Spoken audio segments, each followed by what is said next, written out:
Now let's talk about specifically releasing energy from your body. And energy meaning emotions and physical pains and any form of energy that is stuck in your body.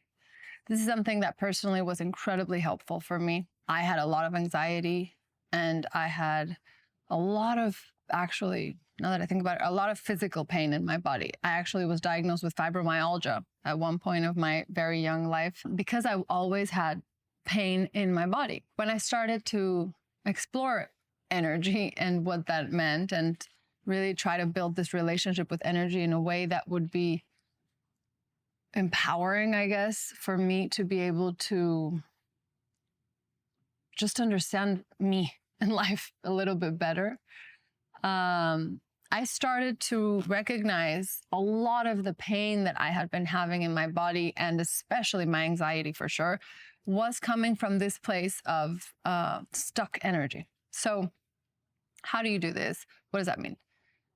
With anxiety, how I see it and how I like to think of it is like if your body was a pinball machine and suddenly you have the balls in the pinball machine and it starts to bounce, right?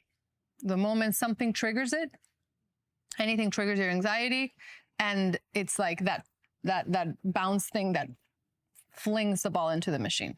So it starts bouncing from side to side to side to side to side to side to side, trying to find desperately the exit for the ball to fall down in the middle of the machine.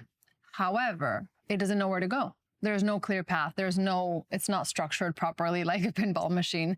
It's just bouncing off the walls. What starts to happen is that you, without realizing necessarily, but you start to feel this energy in your body.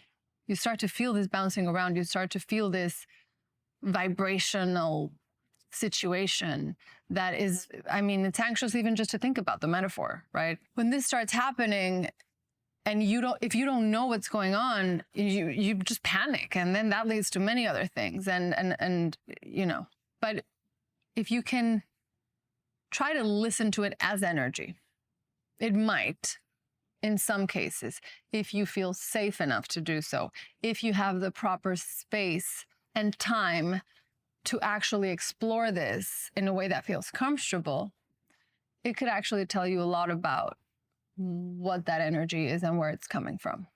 I say that about the safe space because sometimes you can't.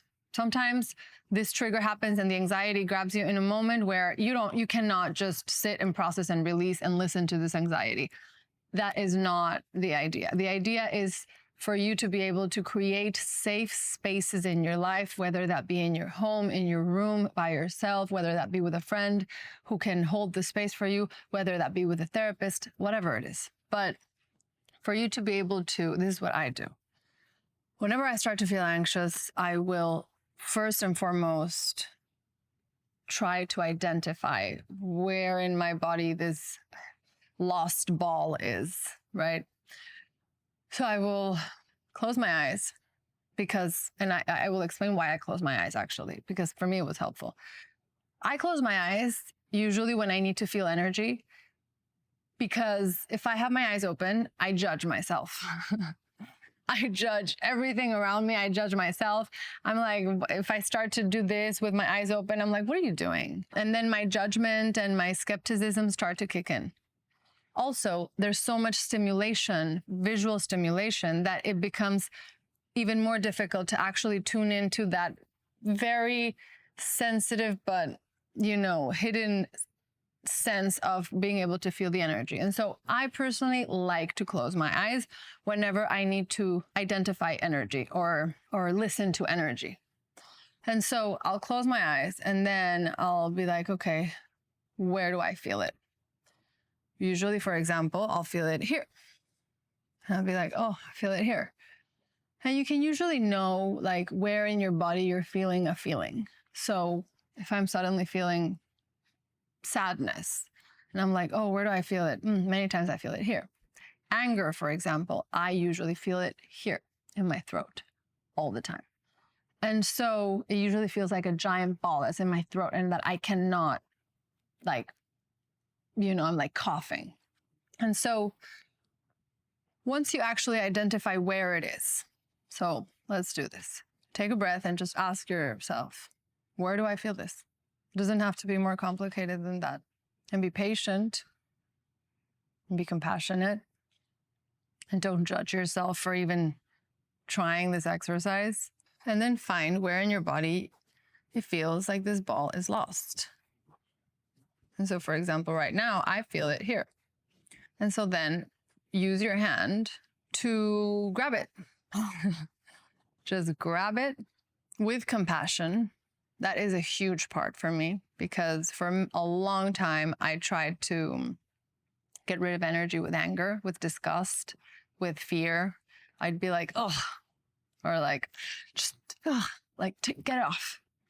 And honestly, it never really worked, and it always came back, and I just kept making it worse.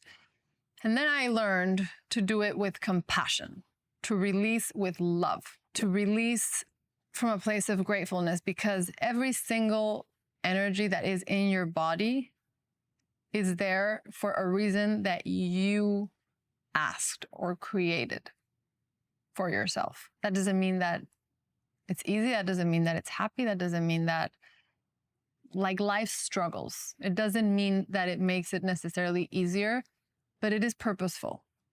It does serve a purpose for your benefit. Every single energy that is in you serves a purpose for your benefit, for your soul's benefit, for your evolution's benefit. It's trying to protect you or speak to you or tell you something. And so I say this because when you release energy and you're grateful, you say, thank you, and I no longer need you right now. And then you can actually release it. And like I said, energy cannot be destroyed. So you have to release it onto something or transmute it into something. If you release it with gratitude, then you're transmuting it into love. And so you go back to finding it. And then what I like to do is one of two things.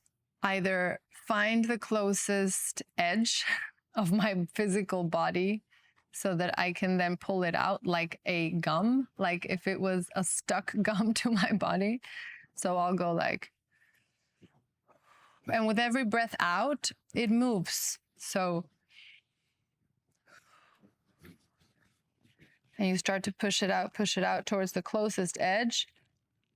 And then once you actually feel it all the way to the edge, you just rip it out like a piece of gum.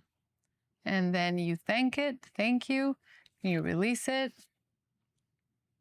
and you get rid of it. Obviously, it doesn't mean that your diseases, your problems, your pains, your things will go away every time you do that. But the energy that is fueling that is something that you can work with and that you can release. What I have personally found, again, I am no doctor, and this is 100% just my opinion, but what I have found is that medical, physical pain or issues that happen many times stem from energy that is inside of you. It's like, if you don't actually deal with that energy, if you block it, if you don't let it release, if you reject it, then it starts to become, something else. It starts to actually become physical. It starts to actually scream at us. That's how life is, right? It asks us all the time to pay attention to things in our life. And we don't have to. But when we don't, then life starts screaming at us. And personally, I'm no longer interested in being yelled at. So I try to listen. I am committed to a life of listening. That is all I'm committed to. Listening to my energy, to my body, to my life, to what happens around me, life is constantly speaking to us in energy form, which basically means in every single possible way around us. When we learn to listen to that energy, we get so much information about our lives. We get so much useful information. Again, it does not make life easy. It does not take away the sadness or the grief of certain things. It does not take away the pain and the struggle, but it makes every single one of these things a little bit more purposeful. And that purpose that we suddenly understand in every single one of these things gives us the fuel that then builds courage to actually go through it. Be like, okay, I had that over and over, and I still do, but over and over again, I encountered this feeling of, oh, like I don't want to go through this. I would listen and I would understand why I needed to go through this, and it still sucked, but I understood where I was headed. It didn't feel like I was just suffering. I'm just suffering and life is just happening to me all the time. It's like, no, oh, I see, it's happening for me. And yes, it's not easy. And yes, nobody comes to life to just chill. We come to learn. But it makes it a little bit easier. And so back to the energy in the body, there's a lot of ways in which you can release it. And I would say that the first and most important thing is just to first learn to listen to what the energy in your body is telling you. Sometimes it doesn't have to be released. Sometimes it just has to be heard. And so it can be with anything. You have a headache, find the headache, focus on that headache, focus on the energy, and then drag it out, listen to it. Build this relationship with your body in which you can have a direct communication with your body without having to need a doctor or anyone to be the intermediary in that conversation. Sometimes doctors are very necessary, many times actually. However, your communication with your body shouldn't depend on someone else. Build that relationship with your body. Build that relationship with your pain. That brings me to an incredibly important part of releasing energy, which is emotions. And I will go into that in the next video.